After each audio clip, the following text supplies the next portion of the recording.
예레미야 계속 공부하겠습니다.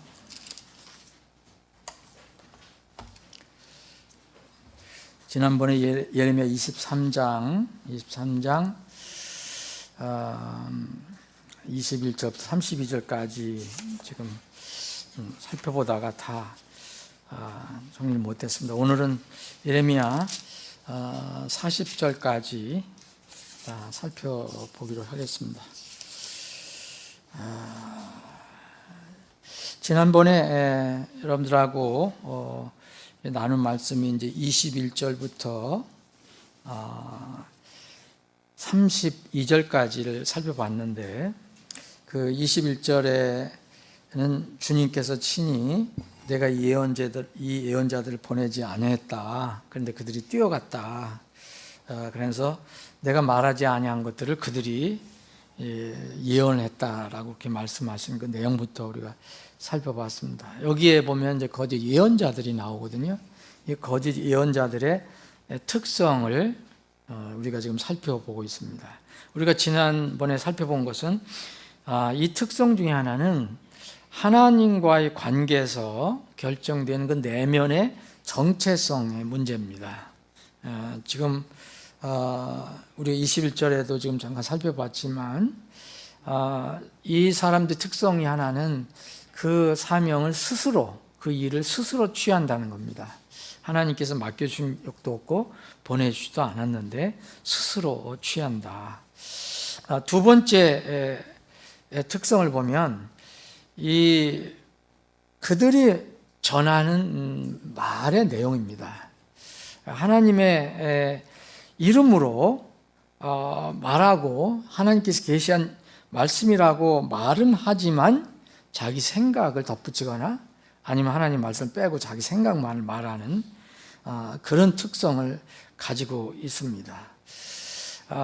물론 이 하나님께서 세우신 그런 정식 예언자들도 사람이기 때문에, 하나님이 아니고 사람이기 때문에 실수를 할 수 있습니다. 그런 것들이 성경에 나옵니다. 그러나 실수가 아니고 의도적인 사역의 태도를 말하는 것입니다. 내가 보내지 않았는데 자기들이 가서 자기 마음의 생각들을 말한다. 이런 예언자들은 이제 성경 곳곳에 나와 있습니다. 백성은 예언자들에게 바른 것을 이제 예언하지 말고 듣기에 좋은 것만을 이제 말하라고 이렇게 얘기를 한다고 지난번에 한번 살펴봤습니다. 백성들의 수요가 있기 때문에 이런 이제 사역자들이 나타난다는 거죠. 자, 또 다른 특징이 뭐냐면 이 거짓 예언자들의 하나님께서 보내지 않았는데 스스로 택한, 자기 일을 택한 사람의 그런 또 다른 특성은 뭐냐면, 이 사람들은 말씀에 대한 지식은 가지고 있어요. 가지고 있을 수 있어요. 근데 그 말씀에 변화되지는 않습니다. 여전히 자기가 내세우는 자기 중심의 사역을 합니다. 삶이 변화되지 않습니다. 모양은 다 갖추고 있어요. 그리고 이런 사람들은 세상에서 가지고 있는 자기가 어떤 누리고 있다든지 뭘 내세울 수 있는 것, 이런 것들은 절대 내려놓지 않습니다. 세상에 유익이 있으면 그것을 누리면서 하나님의 일도 부업 형식으로 합니다. 이런 사역자들이 지금 많습니다. 저는 그 사람들 한 사람 한 사람들이 어떤 사람이냐를 잘 모릅니다. 그러나 성경 말씀에 의하면 이렇게 예레미야 예언자가 말한 것, 이사야가 얘기한 것, 그리고 신약에 와서 예수님께서 말씀하신 이런 것들 종합해 보면, 그리고 바울 사도가 얘기한 이런 것 종합해 보면 다 하나님의 일을 한다고는 하는데, 실제로 성경을 비춰보면은 우리가 과연 그러한가 의구심이 드는 그런 경우가 많이 있습니다. 그럼 맥주 가게를 하는 목사님이 있다면 여러분 어떻게 생각합니까? 분명히 목사입니다. 카페를 운영하는 목사가 있습니다. 기업을 운영하는 목사도 있습니다. 또 다른 직업이 주업이고 사역은 토요일, 일요일만 하는 부업을 하는 목사들도 많습니다. 물론 그런 분들의 이제 그 말을 들어보면 하도 교회가 어려워서 생계가 안 돼서 한다고 그러는 그런 분들도 있지만 그거는 좀 다릅니다. 생계가 안 될 때는 처음에 우리가 아르바이트도 할 수 있어요, 목회자들. 근데 주업은 그럼에도 불구하고 주님의 일입니다. 근데 주님께서 제자들을 불러서 복음을 전하는 전임 사역자로 부르셨을 때 그들이 어떻게 했는가를 성경은 명확하게 얘기하고 있습니다. 이 말씀은 변하지 않습니다. 시대가 바뀐다고. 그리고 하나님께서는 그때의 하나님이나 지금의 하나님은 동일합니다. 여러분, 제자들을 부르셨을 때 그물을 버리지 않았습니까? 그들이 계속 그물을 붙들고 다녔는가요? 아니면 그 바닷가 근처에서만 사역했습니까? 그들은 배를 버리지 않고 계속 배 타면서 고기를 잡으면서 그 사역을 했나요? 절대 그렇지 않습니다. 저는 이 소위 하면 전임 사역자를 얘기하는 겁니다. 마태를 부르셨을 때는 그는 주님을 따르겠다고 했습니다.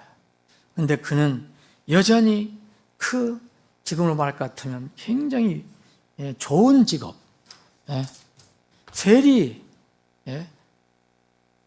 세무서 직원, 이 직업을 버리지 않았을까요? 그는 주님이 부르셨을 때 자기가 응답을 한 뒤에는 세리 직업을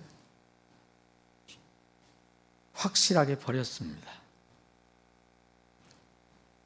심지어 지금 이 세상에는 타락한 세상 일을 하는 일을 주업으로 하는 그런 목회자들이 있습니다. 이건 정말 저는 이해가 어렵습니다. 다른 직업도 아니고 세상에서 아주 세속적인 그런 일 하는 그런 소위 목회를 하는 사람들이 있습니다. 디모데전서에 보면 이 목회자에 관해서 전임 사역자에 관한 이렇게 쭉 조건, 자격이라면 자격이 나옵니다. 근데 앞으로 우리 교회도 이 문제를 놓고 많이 기도를 해야 될 겁니다.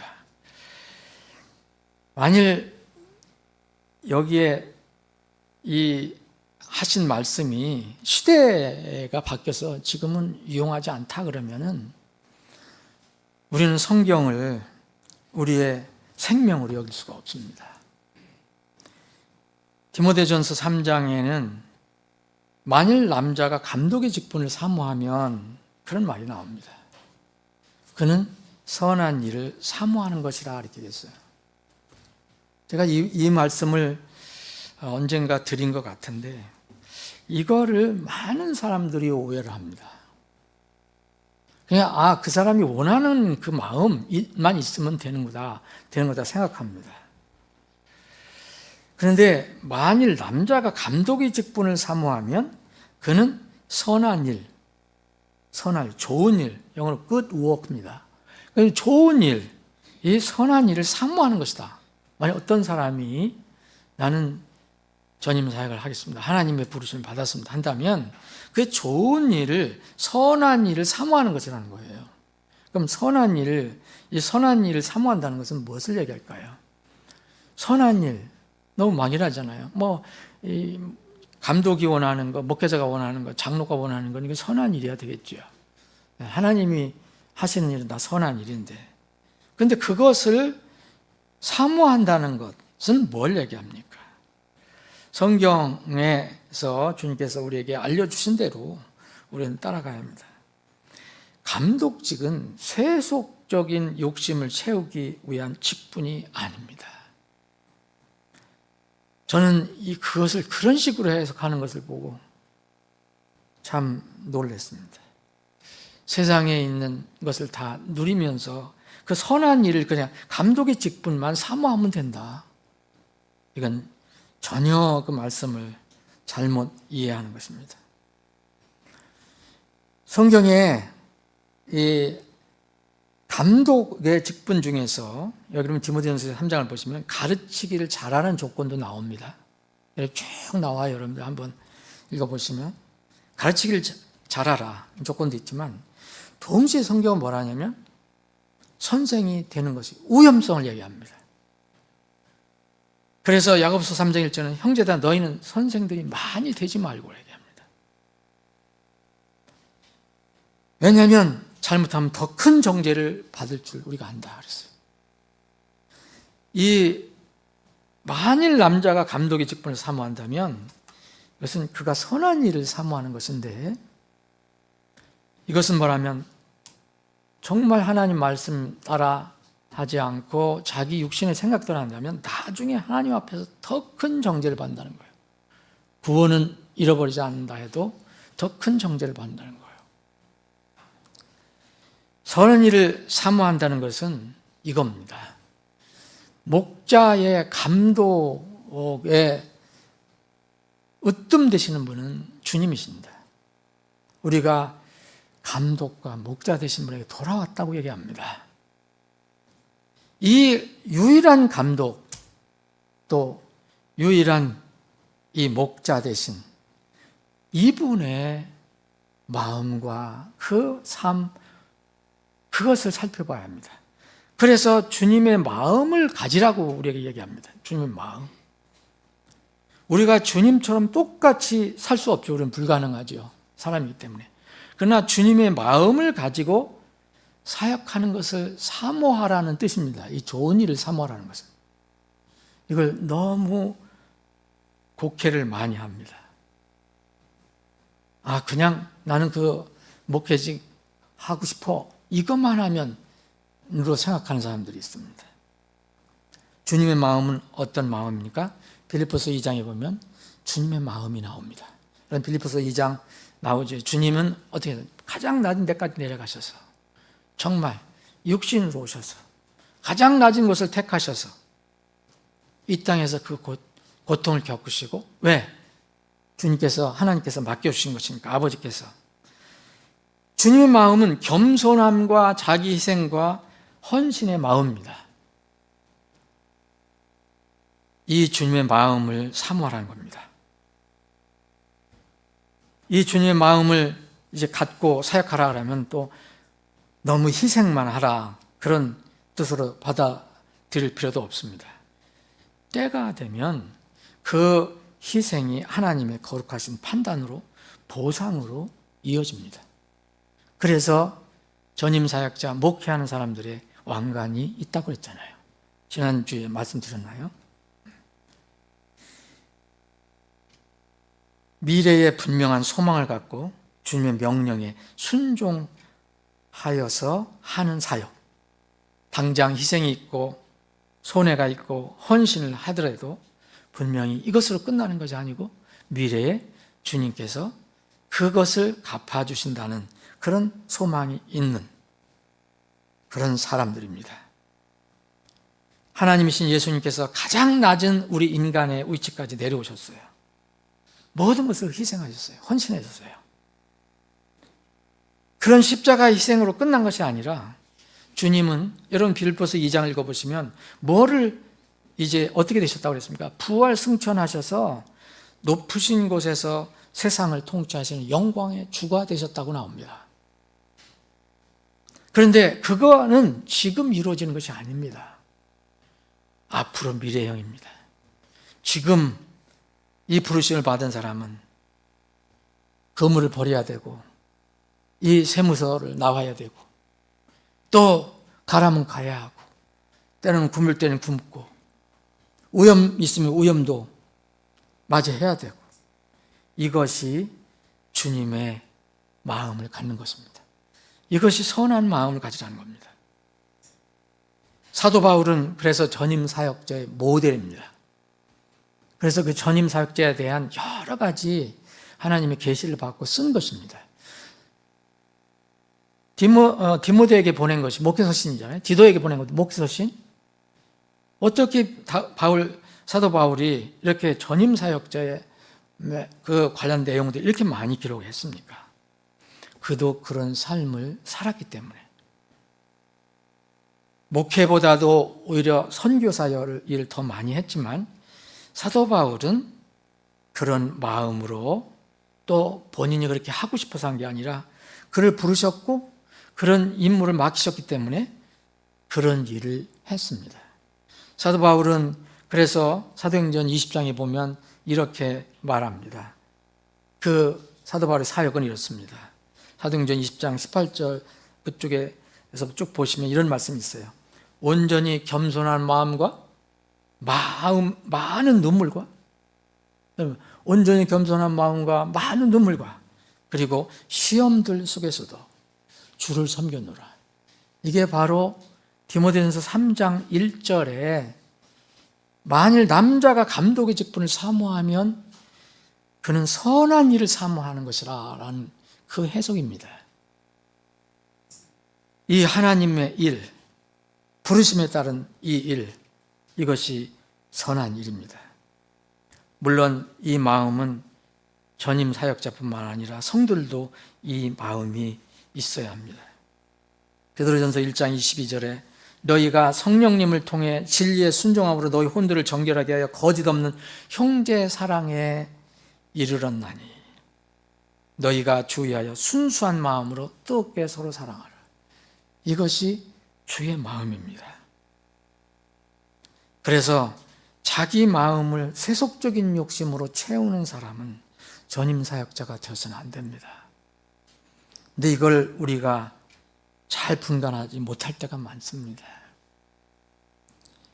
두 마음을 품은 자도 전임 사역자로 부르심을 받은 사람이 아닙니다. 여러분들 야고보서를 읽어보시면 분명히 그것을 깨달을 수 있습니다. 왜 두 마음 품은 사람은 아니냐면 전임 사역자는 주인이 딱 한 사람입니다. 한 분입니다. 오직 그를 부르신 예수 그리스도입니다. 그런데 두 마음을 품냐면 세상에도 마음을 두고 있습니다. 전임 사역자, 성도들의 주님은 누가 됩니까? 오직 그분은 한 분뿐입니다. 이스라엘 예언자들과 현대 전임 사역자의 소명 여부를 검증할 수 있는 기준이 또 하나 있다면 그것은 하나님의 말씀입니다. 이스라엘의 예언자들은 다 하나님 말씀 만나면서 거기 말씀에 더하거나 빼거나 자기 생각을 더했습니다. 이런 말을 하는 사람들은 하나님께서 부르신 사역자가 아니라고 봅니다. 물론 한두 번 실수할 수도 있습니다. 그리고 부르심을 받았다가 나중에 극도로 타락하는 경우도 있을 수 있겠죠. 그런데 아주 공개적으로 성경을 반하는 그런 말을 지지하거나 가르치는 사람은 하나님의 사역자라고 볼 수가 없습니다. 시대가 바뀌었다고 그렇게 할 수가 없습니다. 이것은 성경에서 말하는 거짓 예언자입니다. 소명을 받은 사역자는 어떤 경우에도 불러주신 분의 말씀을 전해야지 자기 말을 해서는 안 됩니다. 그런데 이스라엘의 예언자들은 그렇게 하나님 말씀을 전하는 것이 아니고 자기 생각을 넣어서 백성들에게 전했습니다. 여기 23장 25절에 보면 내가 그 예언자들이 말하는 바를 들었거니와 내 이름으로 거짓들을 예언하며 말하기를 내가 꿈을 꾸었도다 내가 꿈을 꾸었도다 하는도다. 하나님께서 들어보시니까 이건 직접 들어보셨다는 그 표현 아닙니까? 내가 들어보니까 거짓 예언자들이 이렇게 얘기를 하더라. 백성들에게 얘기를 하더라. 그 말씀입니다. 뭐하냐? 꿈을 꿨다. 꿈을 꿨다. 뭐냐? 하나님께서 나에게 꿈을 주셨다라고 얘기하잖아요. 요새도 그런 경우 많이 있습니다. 저는 꿈 꿨다는 것을 다 부인하지는 않지만 성경에 맞지도 않는 것을 꿈으로 얘기해서 얘기하는 것은 그거는 하나님께서 주신 꿈이 절대 아닙니다. 꿈으로 계시받는 내용이 성경과 어긋나는 것은 둘 중에 하나가 거짓입니다. 똑같을 수가 없잖아요. 이 때에 이스라엘의 예언자들도 꿈을 꾸었다 하면서 백성들을 속였습니다. 이 꿈을 꿨다는 것은 하나님께서 그런 꿈을 주셨다라고 이야기하는 거죠. 꿈 자체는 문제가 되는 것은 아니죠. 누구나 꾸니까. 저도 어젯밤에 꿈 꿨고 여러분들도 꼭 꿨을 것입니다. 그런데 성경은 말합니다. 그 꿈 지나고 나면 사라진다. 물론 하나님께서 이 성경이 완성되기 전에는 구약시대 그리고 신약시대 초까지도 꿈을 사용하셨습니다. 야곱의 사닥다리 꿈 같은 거 다 있었잖아요. 요셉이 꾼 꿈 다 있습니다. 신약에 와서도 동방에서 온 현자들도 꿈으로 계시를 받고 이제 주님의 말씀을 따라갔습니다. 그런데 성경이 완성되고 나서는 저는 꿈으로 계시해 주신다고 믿지 않습니다. 만약 꿈으로 계시하셨다면 성경 말씀과 똑같이 맞아야 합니다. 그런데 어떤 사람은 꿈을 꿨는데 천국에 이런 일이 있다 저런 일이 있다. 그리고 어떤 사람은 또 꿈을 꿨는데 진짜 이런 일이 있다 저런 일이 있다. 근데 천국이 서로 다릅니다. 이런 것은 우리가 믿을 필요도 없습니다. 분명히 여러분 구약 성경에서도 거짓 꿈을 말하는 예언자들을 뭐라고 하냐면 죽이라고 명령했습니다. 여러분 신명기 읽어보시면 이제 꿈꾸는 자는 죽이라는 말이 있습니다. 신명기 13장에 보면 그런 것을 말하는 것입니다. 자기 생각을 드러내는 사람. 자, 오늘 여기 이제 32절까지 이 내용을 보면은 이 내용을 긴 내용이지만 결론적으로 한번 살펴보면은 하나님의 부르심에 관해서 이 하나님의 부르심에 따른 헌신에 관해서 어떻게 우리가 이해를 해야 될 것이냐. 제3자로서는 정확히 판단하기가 어렵습니다. 예언자다. 나는 하나님의 부르심을 받았다. 이거는 제3자가 판단하기는 어렵습니다. 그럼에도 하나님의 말씀에 따라서 몇 가지 하나님께서 주신 말씀을 근거로 보면 조심스럽게 분별할 수는 있습니다. 아무리 세상에서는 인정을 받아도 성경 말씀과 다르면, 그게 확연히 다르면, 그리고 성경에서 하신 말씀 다른 방향으로 말하면 그것은 절대로 하나님께서 부르신 사역자가 아닙니다. 지금 여러 가지가 있지만 동성애 지지하고 이게 트랜스젠더 지지하고 하는 사역자들도 있잖아요. 여러분 그런 사람들 다 목사 타이틀 가지고 있습니다. 그걸 하나님께서 부르셨다고 생각하십니까? 이스라엘에도 수많은 예언자들이 있었습니다. 거짓 예언자들이 많았습니다. 그러나 참 예언자들은 적었습니다. 이게 마지막 때에 나타날 현상 중에 하나입니다. 33절부터 이 40절까지는 어떤 내용이 나와 있느냐면 주님의 엄중한 계시에 대해서 나옵니다. 33절 보면 이 백성이나 예언자나 제사장이 내게 물을 때 이르기를 주의 엄중한 계시가 무엇이냐 하거든. 이건 뭐냐면 하나님께서 예레미야 예언자에게 네가 그렇게 이 이스라엘 백성에게 선포하지 않냐, 그 예언자들에게 말하지 않냐, 이스라엘 백성에게 지도자에게 말하지 않냐, 제사장에게 말하지 않냐. 그때 그들이 질문을 할 것이다 너에게. 그 얘기입니다. 그래서 네가 말하는 그 주 여호와 하나님의 엄중한 계시가 무엇이냐 하거든. 그때 너는 그들에게 말하기를 무슨 엄중한 계시냐 하라. 주가 말하노라. 내가 심지어 너희를 버릴 것이라 하라. 또 주의 엄중한 계시라 하고 말하는 예언자와 제사장과 백성에 관하여는 내가 심지어 그 사람과 그의 집을 벌하리라. 자, 주의 엄중한 계시가 나옵니다. 이 엄중한 계시는 영어를 보시면은 보실 수 있는 분들 보면 burden이라고 표시되어 있습니다. 이게 요새 말로 하면 부담이란 뜻이에요. 짐이란 뜻이에요. 짐. 근데 우리는 엄중한 계시로 번역이 됐습니다. 여기에는 분명히 어떤 짐이란 뜻이 들어있거든요. 나를 누르는 짐. 히브리 말에도 그런 말이 들어가 있습니다. 그런데 이것은 무슨 의미냐면, 그래서 이제 이 어떤 성경에서는, 어떤 번역본에서는 부담이라고 번역한 데도 있습니다. 이게 그것도 괜찮다고 생각합니다. 그런데 왜 우리는 엄중한 계시를 했느냐? 이 단락에서 용어가 반복적으로 사용되고 있는 것들은 하나님의 말씀을 조롱한 자들에게 경고로 주시게 주신 겁니다. 자, 33절하고 34절 있잖아요. 어떤 사람이 이 이스라엘 백성의 예언자나 제사장들이 너에게, 예레미야에게 물을 것이다. 주의 엄중한 계시가 도대체 뭐냐?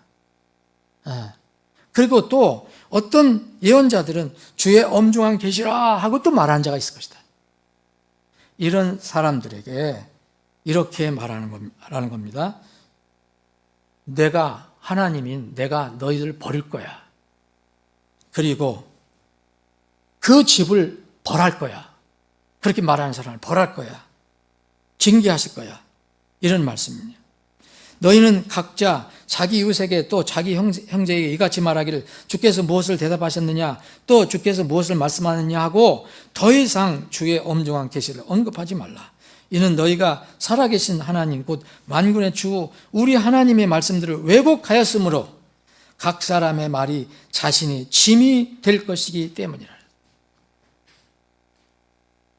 너는 그 예언자에게 이같이 말하기를 주께서 내게 뭐라 대답하셨느냐, 또 주께서 무엇을 말씀하셨느냐 하라.